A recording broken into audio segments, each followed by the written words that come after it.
Bom, dando continuidade ao nosso curso Luz, Sua Natureza e Interação da Radiação com a Matéria e Suas Aplicações, nesse tópico eu vou falar um pouco sobre ótica da formação de imagens e a sua importância no nosso dia a dia. Bom, o que é uma imagem, né? Uma imagem, nós temos a percepção que a imagem ela é alguma coisa que nós vemos, tá certo? Então coloco um exemplo aqui de um quadro bem famoso que é a Mona Lisa.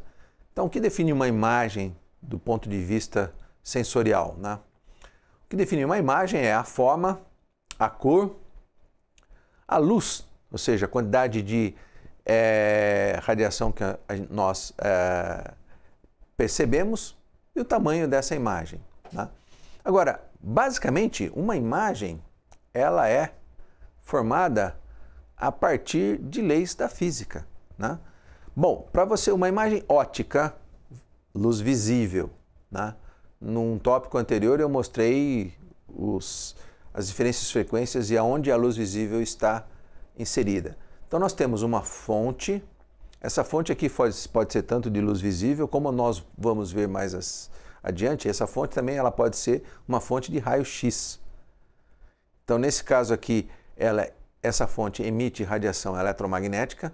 Essa radiação eletromagnética ela segue através de um meio, pode ser o vácuo, pode ser um meio material, né? Como o professor Vanderlei explicou.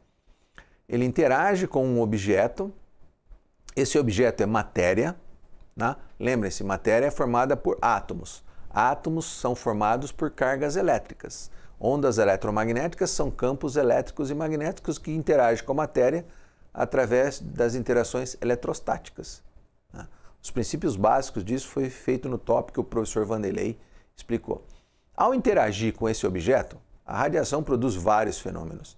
Um deles é um fenômeno de espalhamento. Então a luz, a radiação, ela interage com esse objeto, espalha em todas as direções. Esse espalhamento é um fenômeno incoerente, ou então ele pode ser transmitido. No caso, um exemplo simples de transmissão, né, é o vidro que você tem na sua casa.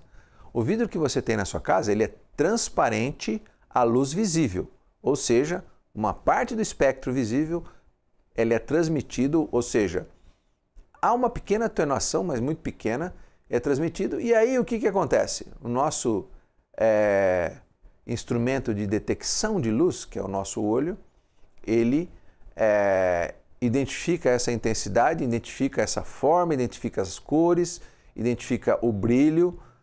Então, todas aquelas características que eu disse para vocês, o nosso olho, como um instrumento primário de detecção de luz, ele detecta. Então, basicamente é assim que uma imagem ela é formada. Do ponto de vista mais físico, né, esses fenômenos, né, no caso, por exemplo, o fenômeno da reflexão, como é que acontece isso, né? Então, a luz, existe um ponto emitindo radiação eletromagnética, luz visível, né?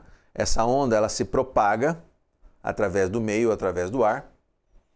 Eu já tinha definido isso para vocês. Uma característica da onda eletromagnética é o comprimento de onda da luz. Essa luz ela reflete numa superfície.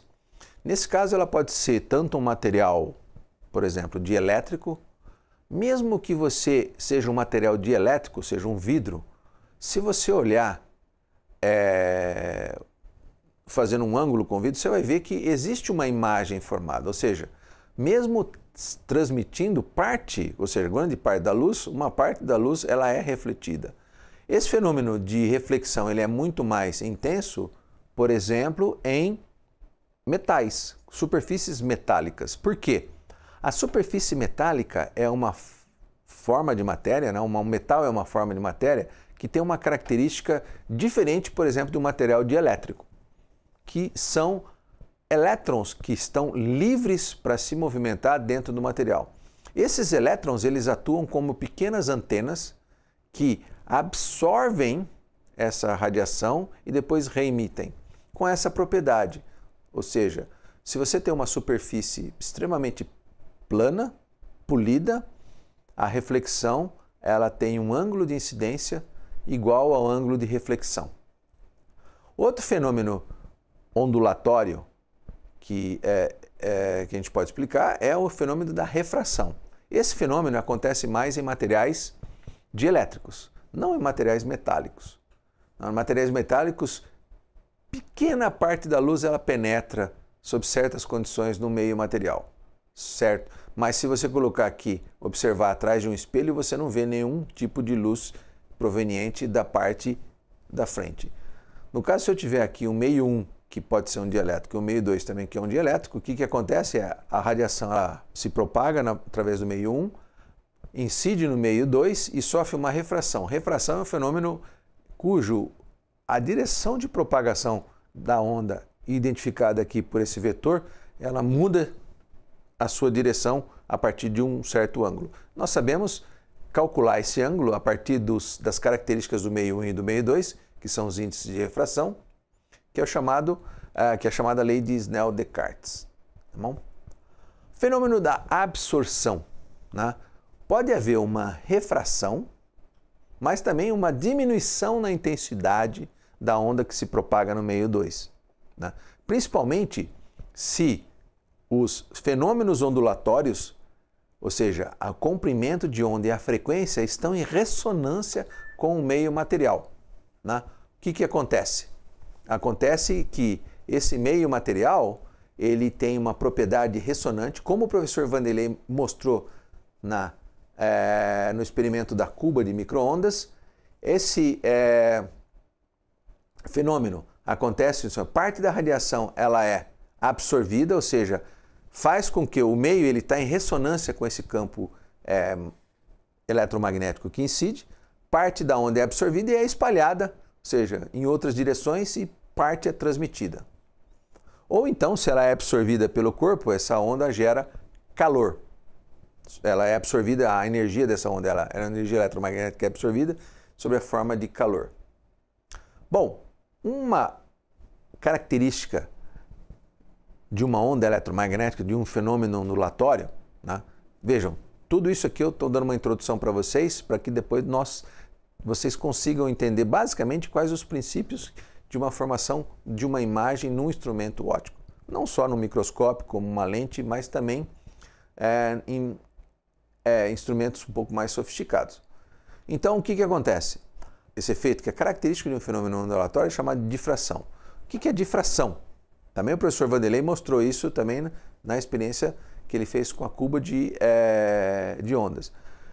Você tem uma frente de onda se propagando, e aí essa frente de onda encontra um orifício cujas dimensões são da ordem do comprimento de onda da luz emitida, e aí o que acontece é o seguinte, a onda ela reespalha, né, sendo chamada de onda difratada, através dessa fenda aqui, e aí você consegue ver sombras que não estão na mesma direção de propagação da onda. É claro, você vai ver aqui, nessa região aqui, que está alinhada com a fenda, uma maior intensidade, mas também vai ver partes da onda, né? Ou seja, que são difratadas em direções opostas. Tá bem? Isso aqui a gente pode ver também, por exemplo, numa superfície de um lago. Né? O que você está vendo aqui?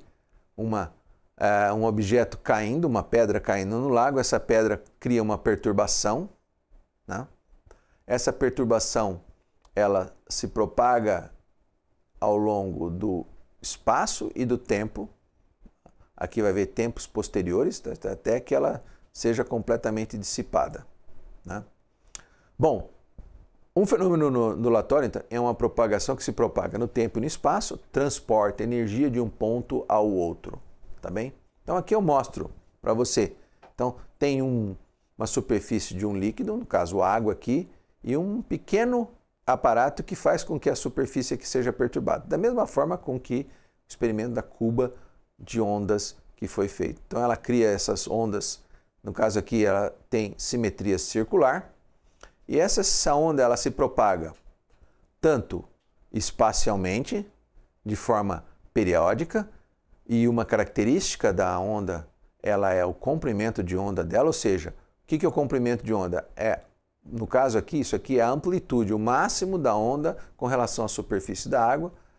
Entre dois máximos consecutivos, eu consigo determinar o comprimento de onda desse fenômeno ondulatório. E também existe uma variação temporal. Né? No caso aqui, se eu fizer uma análise da amplitude nesse particular ponto aqui, o que vai acontecer? Vai acontecer também que essa onda, ela varia, esse ponto, essa amplitude nesse particular ponto, ele varia com relação ao tempo. Nesse caso, entre dois máximos consecutivos, eu determino o que é essa característica como sendo o período. E fenômenos ondulatórios, eles têm, podem ser qualquer tipo de fenômeno, tanto mecânico quanto eletromagnético. Todos eles podem ser caracterizados por essas equaçõezinhas aqui.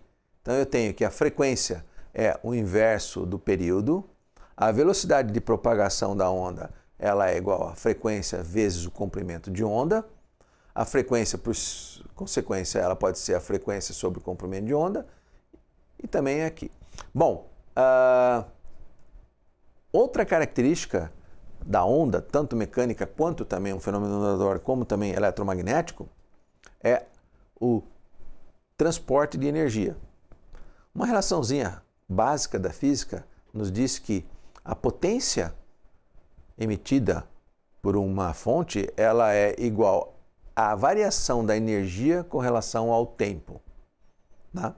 E a intensidade, então, toda vez que você fala numa fonte luminosa, o que vem à sua mente é qual que é a intensidade.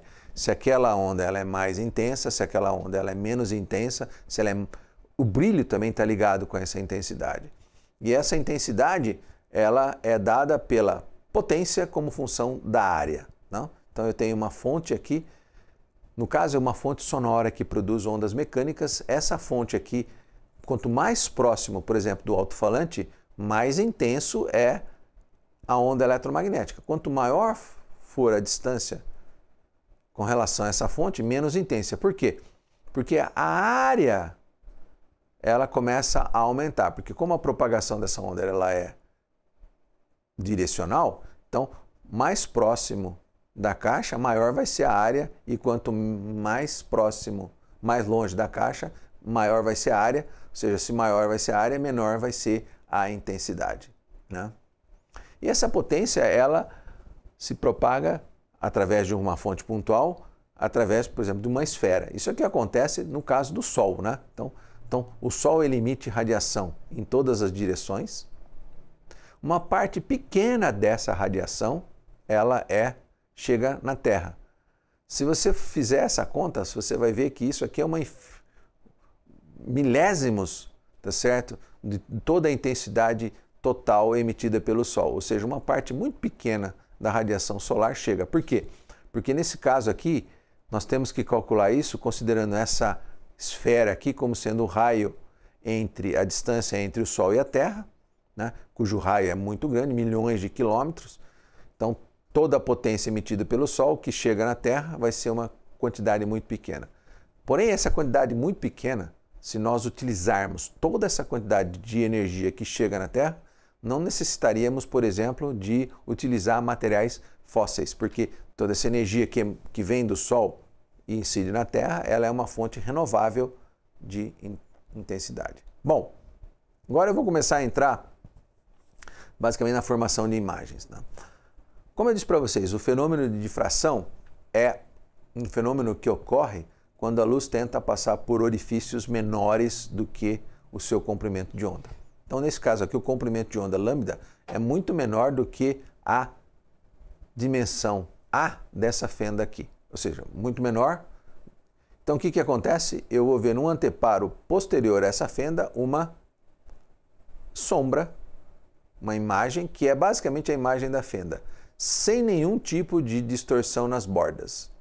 Porém, o que acontece? Se eu tiver esse comprimento de onda da ordem dessa fenda, o que vai acontecer? Vai acontecer que eu vejo a sombra, a imagem da fenda, porém eu vejo as franjas de interferência. Por que isso é importante na formação, por exemplo, de uma imagem óptica? Porque isso é o que define a resolução do seu equipamento. Então, a resolução máxima de um microscópio, ele está relacionado com o comprimento de onda da luz. O comprimento de onda da luz visível é da ordem de algumas frações de micrômetro. Então eu não consigo fazer nenhuma medida com uma precisão usando um microscópio menor do que um micrômetro. Então a pergunta é, você consegue observar material celular, células, usando um microscópio óptico? Sim, consegue, desde que são células maiores do que um micrômetro. Células ou, por exemplo, bactérias menores do que um micrômetro, ou não só bactérias, mas também organismos unicelulares, não se consegue ver. Né? Aqui, por que não se consegue ver? Um exemplo clássico de uma imagem limitada por difração. Então eu tenho aqui, qual que é o objeto? Então seria o objeto esse. Se eu iluminar esse objeto com um comprimento de onda maior do que as dimensões desse objeto, eu vou ver alguma coisa assim. Ou seja, uma coisa que não tem borrada ou sem foco, alguma coisa.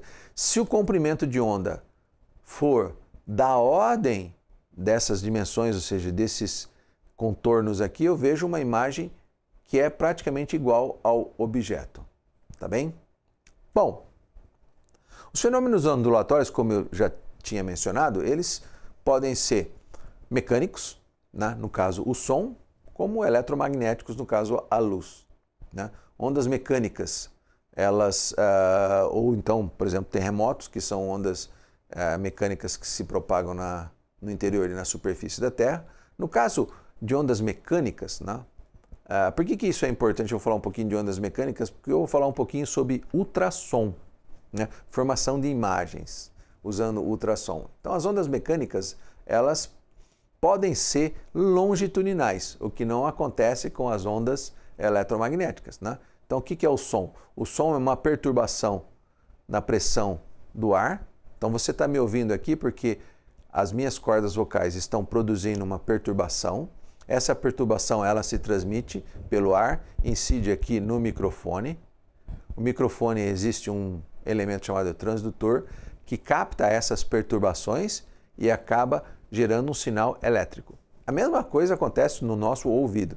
Nosso ouvido ele tem um sistema mecânico, né, o tímpano, que a menor vibração do ar, ele faz com que esse tímpano oscile de uma forma, e aí existe todo o ouvido interno, o ouvido médio, onde tem sensores que detectam essa vibração e transformam essa vibração num impulso elétrico que é levado até o nosso cérebro, que interpreta estas informações mecânicas, tá certo? Interessante que, se você calcular a velocidade de propagação de uma onda, tanto num sólido, no líquido ou num gás, sempre ela vai estar relacionada com uma característica física e uma característica do meio. No caso aqui no gás, a massa, no caso do sólido, a densidade, no caso do líquido, a densidade. E esse parâmetro aqui é um parâmetro característico do gás.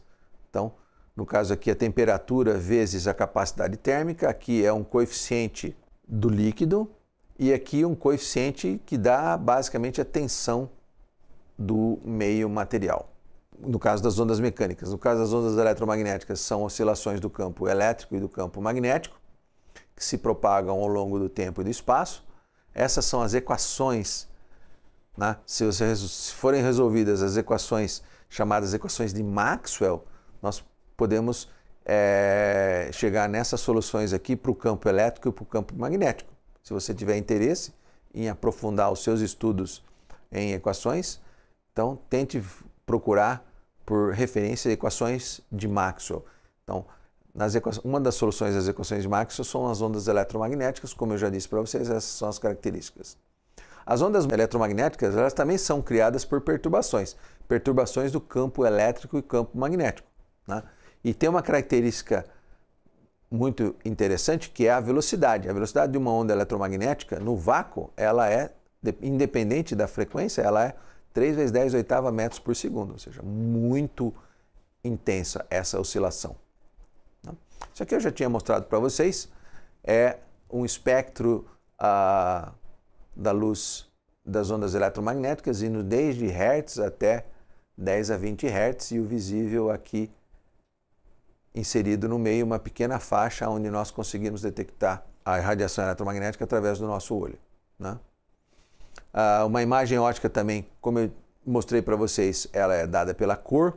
No caso a cor, ela é identificada pelo comprimento de onda, a intensidade, e também o tamanho é dada pela resolução. Lembra-se que eu não consigo observar coisas menores do que o comprimento de onda da luz. No caso do nosso sistema visual, a gente não consegue resolver coisas menores do que alguns décimos de milímetro. Por quê? Porque o nosso olho, né, é um sistema óptico primário, ele é um instrumento óptico, e como é que ele forma a imagem? Ele é composto basicamente por duas lentes, né? A córnea é uma lente, que ela fica na parte superficial do nosso olho, tem o cristalino que fica na parte interna. Esse cristalino aqui ele pode variar o foco dele, por causa que existem músculos que acomodam ou não a visão, por isso que quando você está enxergando de longe, está enxergando de perto, você demora um pouco para o seu cristalino se acomodar. Quanto mais idade tem a pessoa, mais o cristalino fica, o músculo cristalino fica cansado, vamos dizer assim, e aí você consegue ver uma visão. As pessoas mais de idade têm uma visão de perto mais dificuldade, porque ela não consegue mais acomodar o foco, então essas pessoas precisam usar um óculos para fazer a correção. Toda a formação da imagem na retina, ela é feita através dessa equação aqui, uma equação simples, que 1 sobre o foco é 1 sobre a posição da imagem mais 1 sobre a posição do objeto. A gente pode também formar imagens da mesma forma com o nosso olho, com uma câmera fotográfica. Note que a câmera fotográfica, ela também é basicamente a mesma coisa. Eu tenho um conjunto de lentes que simularia a córnea e o cristalino, e aí existe o filme ou a CCD aqui que formam a imagem. Então, aqui teria a relação entre o cristalino com a lente, a retina com o filme ou CCD, e a íris. Interessante que a íris e o obturador, ou seja, a íris do nosso sistema ocular, ela controla a entrada ou a entrada da intensidade de luz. Note que quando você está num ambiente mais iluminado, a sua íris fica bem fechada. Quando você está num ambiente bem escuro, a sua íris fica com um tamanho maior.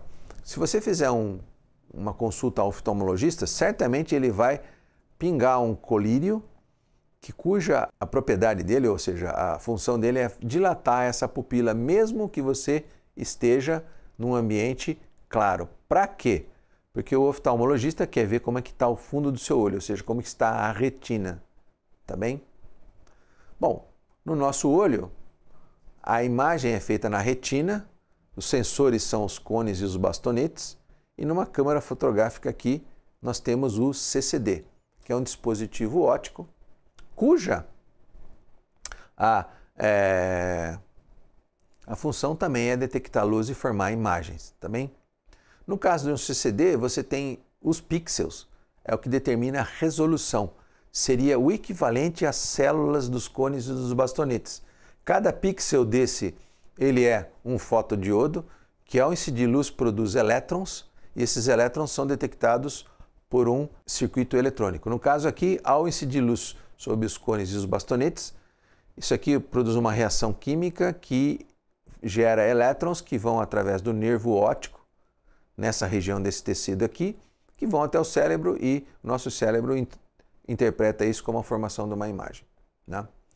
Uma lente, ela não consegue, né? Você aprende num curso de física básico que toda lente tem um ponto focal, só que esse ponto focal não é realmente um ponto, né? Por quê?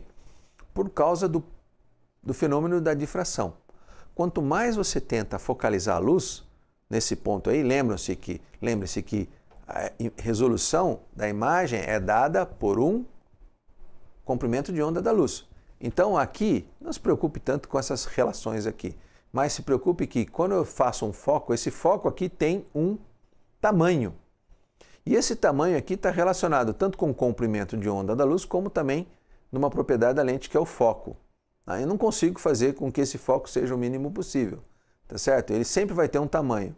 No caso aqui, para uma luz visível, para uma lente boa, esse foco aqui é da ordem de 400, 500 nanômetros. Ou seja, esse foco ele depende do comprimento de onda. Não consigo mais focalizar num ponto menor com luz visível. Tanto que, por exemplo, aqui uma imagem no limite da difração. O que acontece aqui? Eu tenho essa imagem aqui feita com, veja que a dimensão disso aqui é bem pequena, 2 micrômetros, ou seja, 2 vezes 10 é menos 6 do metro. Então, nessa imagem aqui não é nítida porque a magnificação da lente é menor. Se a magnificação da lente é menor, voltando aqui, eu tenho aqui o foco, se o foco é maior, então isso aqui vai ser maior, ou seja, esse tamanho do foco aparente aqui que eu vou ter. E se eu colocar uma magnificação maior, eu consigo ver uma imagem melhor. Tanto que quando você faz, se você faz microscopia óptica, né, usando o microscópio, para você aumentar, esse é um microscópio óptico, basicamente ele também imita o nosso olho. Nós aqui temos uma entrada formado por um conjunto de lentes, que são as objetivas, e aqui seria a ocular, onde a imagem é formada, que pode ser trocada por uma câmera. Então esse é um microscópio do século XX, no início do século XX. O microscópio era importante porque ele foi um dos elementos que fizeram a precursão da descoberta de patógenos, tá certo? Bactérias e coisas desse tipo que causavam doenças, e essas doenças, elas até o final do século XIX se pensava que ela era mais estava ligado com coisas religiosas, tá certo? Então a ciência, ela mostrou que não, no caso aqui, essas doenças elas são devidas a micro-organismos patógenos. E esses micro-organismos patógenos só foram possíveis de ser descobertos através de microscopia óptica. Então, voltando aqui, a objetiva ela tem vários tamanhos, tá certo? Então, quando você quiser observar alguma coisa menor, você tem que aumentar o poder dessa objetiva. Então, quem já fez microscopia sabe que existem objetivas 10 vezes, 20 vezes, 50 e 100 vezes. Né? 100 vezes é o máximo que você consegue usando a luz óptica. Então, a magnificação de um microscópio refrativo, ele é basicamente dado, né, por o aumento da objetiva. Você tem o aumento da ocular. Então, a objetiva é aquela que vai próxima ao que você quer observar.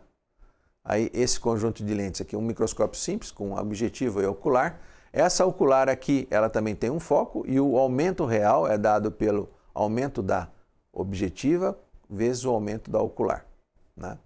Uma das aplicações da microscopia óptica é a análise sanguínea, né, que o médico patologista faz. Então, o que você faz? Quando você vai fazer exame de sangue, você coleta um pouco de sangue. Esse sangue é feito concentração de glóbulos vermelhos, glóbulos brancos.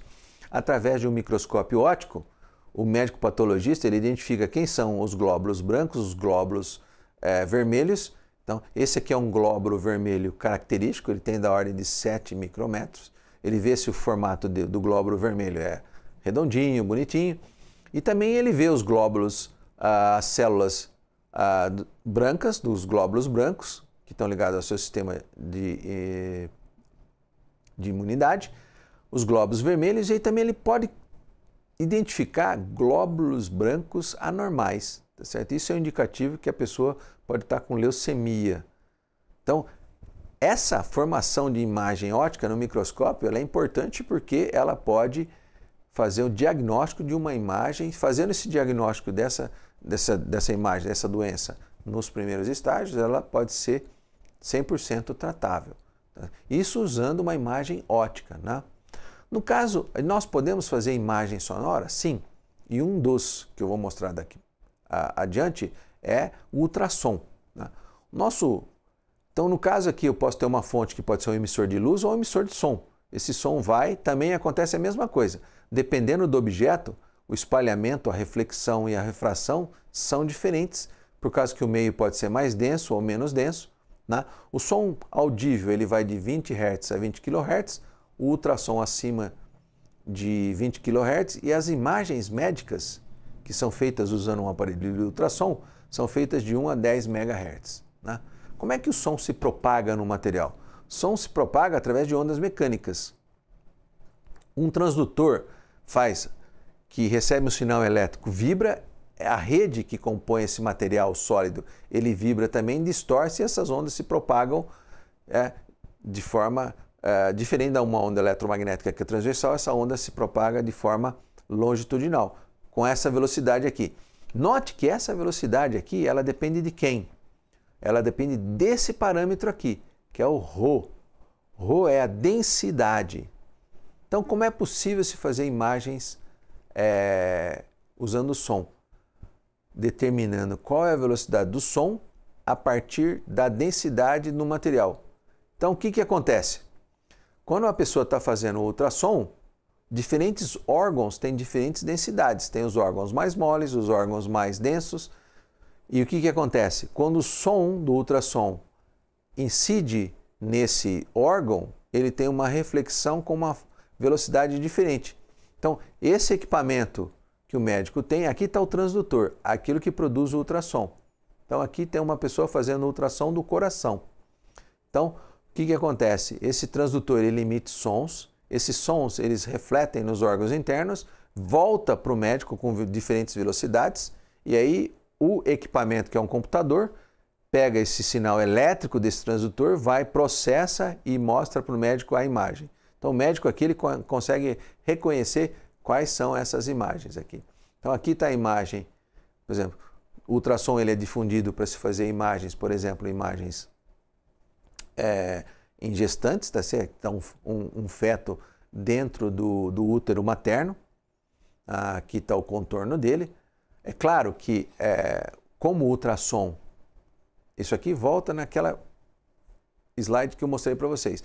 As ondas sonoras têm um comprimento 10 MHz, não tem um comprimento muito pequeno.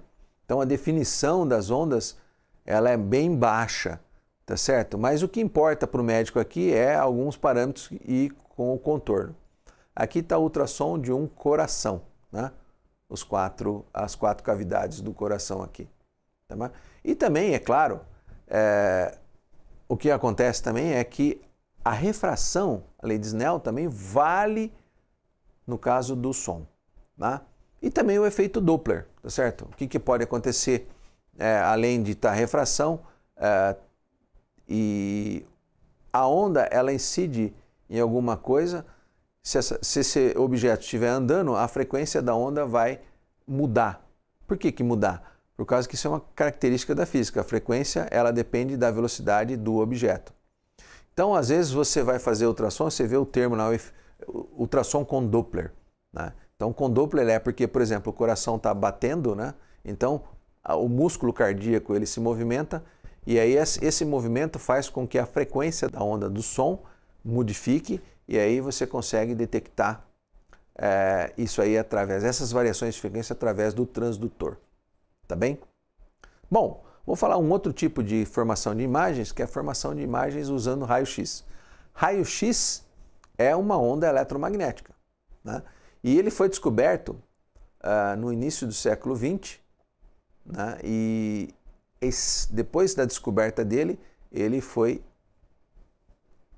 usado intensamente para formação de imagens, principalmente usando as imagens internas dos nossos órgãos. Lembrem-se também as mesmas propriedades físicas, refração, reflexão, difração e também, no caso do raio-x, como o comprimento de onda é muito pequeno, o fenômeno de difração quase não existe. Mas também o fenômeno de absorção desse raio-x.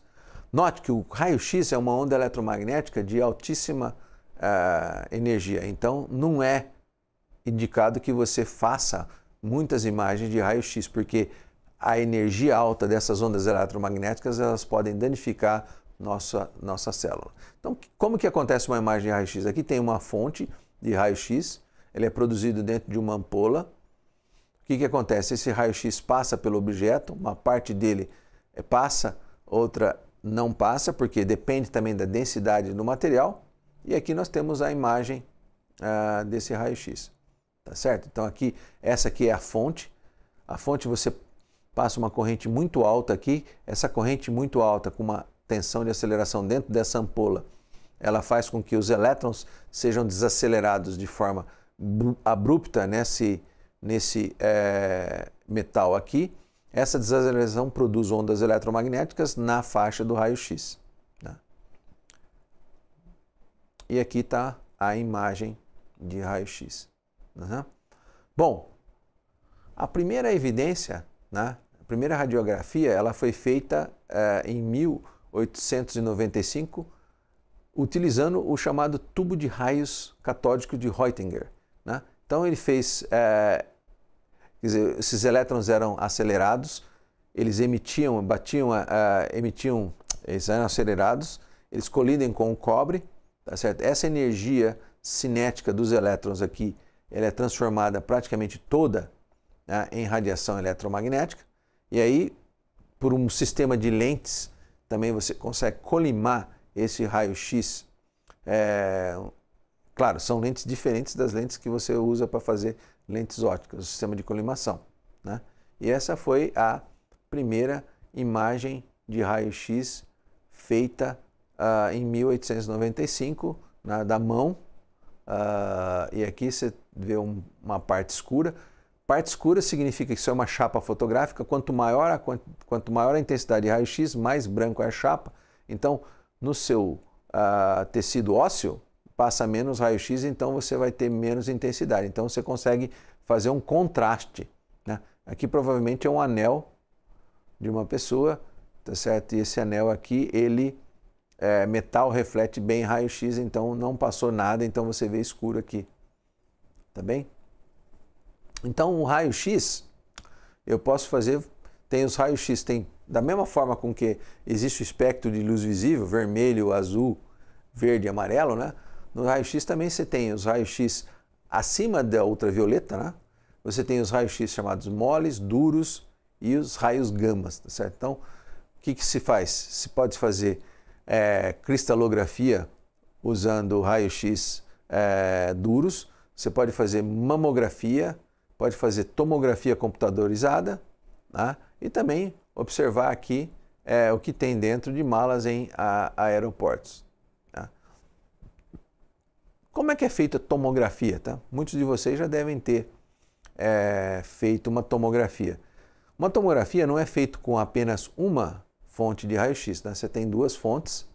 Essa fonte emite dessa forma, nessa direção aqui, essa outra fonte nessa direção, tanto que o equipamento de tomografia, a pessoa entra dentro de um tubo, né? E aí, dentro desse invólucro do tubo, existem essas fontes de raio-x, aonde tem-se então esses dois raios-x aqui. O que acontece é que um sistema computadorizado faz essa imagem aqui e depois faz a outra imagem e transforma tudo isso aqui numa imagem em duas dimensões. É como se você estivesse fazendo um corte, tá bem? Para você montar uma imagem tridimensional, a pessoa anda aqui. Então ela vai para frente e para trás. Então, fazendo vários cortes dessa imagem aqui, você tem então uma imagem tridimensional, tá bem? Então aqui você vê uma, aqui você vê outra. Então, o médico ele consegue interpretar isso através dessa tomografia computadorizada. E a tomografia computadorizada, ela é extremamente importante, porque ela pode fazer imagens detalhadas de vários órgãos e detectar, por exemplo, doenças no início, tá bem? Usando tudo radiação eletromagnética, ou seja, existe aplicações em ótica, tanto de luz visível, infravermelho, micro-ondas, até raio-x. Bom, uma outra forma de você fazer imagens, né, muito difundida, usa radiação, mas radiação de baixa intensidade, radiação na radiofrequência, megahertz, é a ressonância magnética nuclear. Então, basicamente, eu vou mostrar, o átomo ele é como se fosse uma pequena antena, tá certo?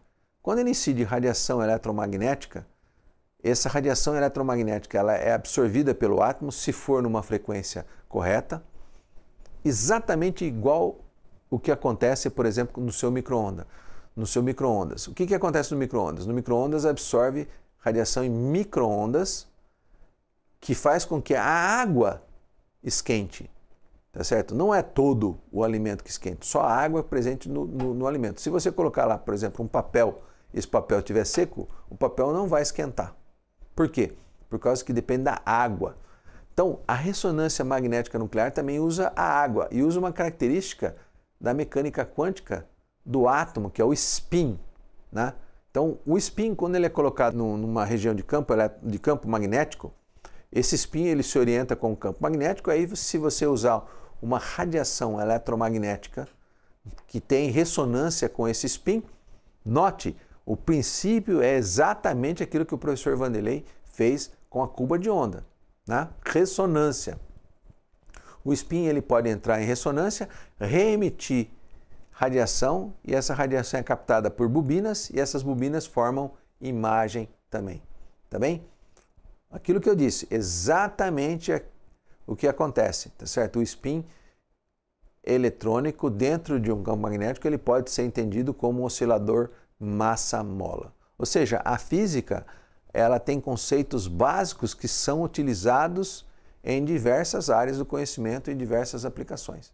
Tá bem? Então, como eu disse para vocês, o spin nuclear, ele dentro de um tomógrafo, ele se alinha tudo e depois a variação desse spin emite radiação, e aí essa radiação ela é feita, que tem o tomógrafo, ele é um grande ímã, tá certo? Muito intenso.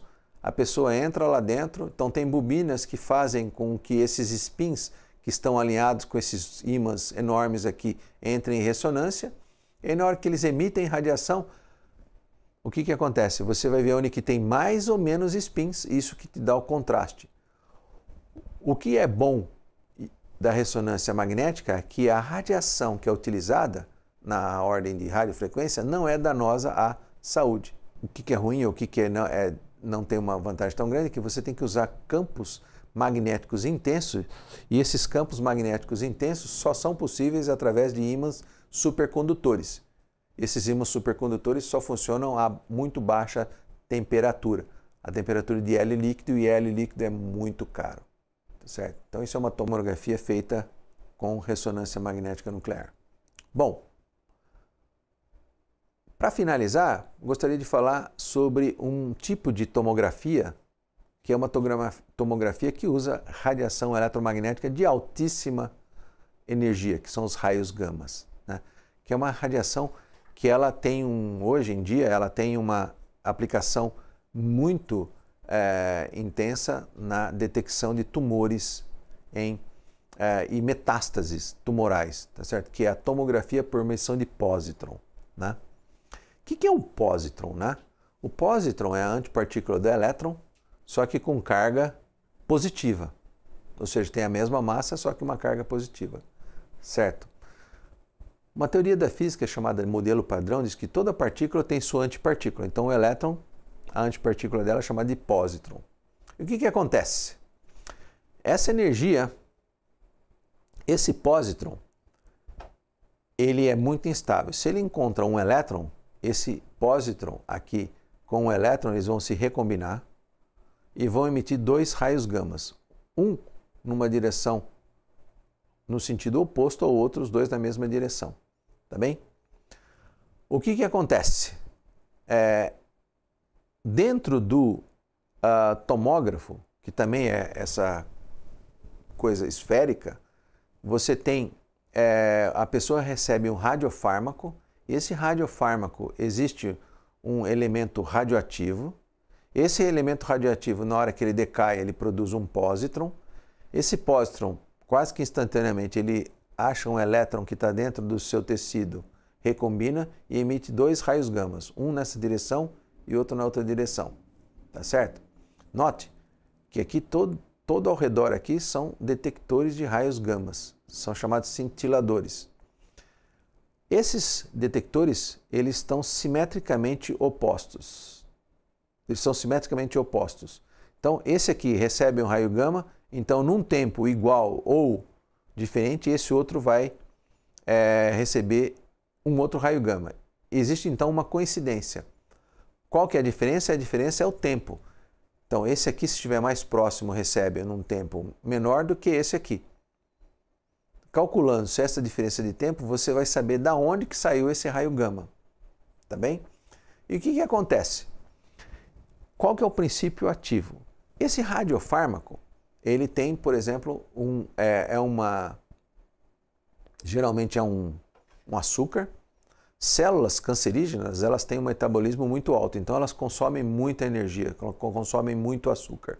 Então essa energia que é consumida, ou seja, se você colocar um açúcar, basicamente todo esse açúcar ele vai ser consumido por células cancerígenas. Se você colocar um elemento, né, no caso radioativo, que é o flúor, o que acontece é que esse elemento vai ficar mais presente nessas células. Como esse elemento ele tem um tempo de vida médio, né, que geralmente é meio baixo, no caso desses radiofármacos, 110 minutos, porque se você colocar também um elemento radioativo dentro da pessoa que fique lá durante dias e anos, isso também vai fazer mal para a pessoa. Você também não pode dosar um elemento radioativo que vai fazer mal para a pessoa, né? Então, injeta-se isso aqui e depois de algum tempo faz-se a medida. E faz-se a medida como? Como eu disse para vocês, esse elemento ele vai emitir, o flúor vai decair no oxigênio, emitir um pósitron, esse pósitron vai achar um elétron, vai recombinar, vai emitir 2 raios gamas e é através de coincidência, tá certo? O que vai acontecer? O sistema computacional faz o processamento e aí cria-se também uma imagem colorida. Aonde tem maior intensidade aqui, no caso mais escuro, você está vendo o quê? Está vendo onde que sai mais coincidências. E essas coincidências aqui estão ligadas à quantidade de açúcar que foi absorvido pelas células. Tá certo? Então aqui nós vemos aqui, ó, tomografia que tomou esse contraste. Então, é claro, existe aqui depois de um certo tempo, existe pósitron saindo de todos os lugares. Por quê? Porque entrando na corrente sanguínea, isso aqui é uma imagem de tomografia de raio-x, isso aqui é uma imagem de PET scan. Então o que acontece aqui? Que esse vai em todos os lugares. Os órgãos que têm mais contraste é porque necessitam de mais açúcar. Então principalmente aqui no cérebro. Você está vendo aqui que no cérebro está bem escuro, então tem mais elementos. Aqui está o slide de uma pessoa que tem tumores, tá certo? Então aqui, ó, isso aqui é um foco tumoral. Depois de um certo tempo, praticamente foi todo eliminado desses órgãos aqui, somente nas regiões onde tem um metabolismo alto, ela tem esse contraste. Então, provavelmente essa pessoa aqui tem, isso aqui pode ser um gânglio, isso aqui está com cara de ser fígado, né? Isso aqui também pode ser um outro gânglio. Então, essa pessoa aqui, provavelmente, ela tem uma metástase de um tumor primário identificado em algum outro lugar, tá bem? Então, resumindo, ou seja, a ótica, né, a luz, né, ela tem inúmeras aplicações, tá certo? Eu mostrei aqui a formação de imagens usando diferentes tipos de radiação, né, desde radiações de baixa frequência até radiações de alta frequência, para dar para vocês uma visão geral. E é claro, se você tem interesse, estude, porque essa área é uma área muito interessante, tá certo? Então, eu agradeço pela sua atenção e até uma outra oportunidade.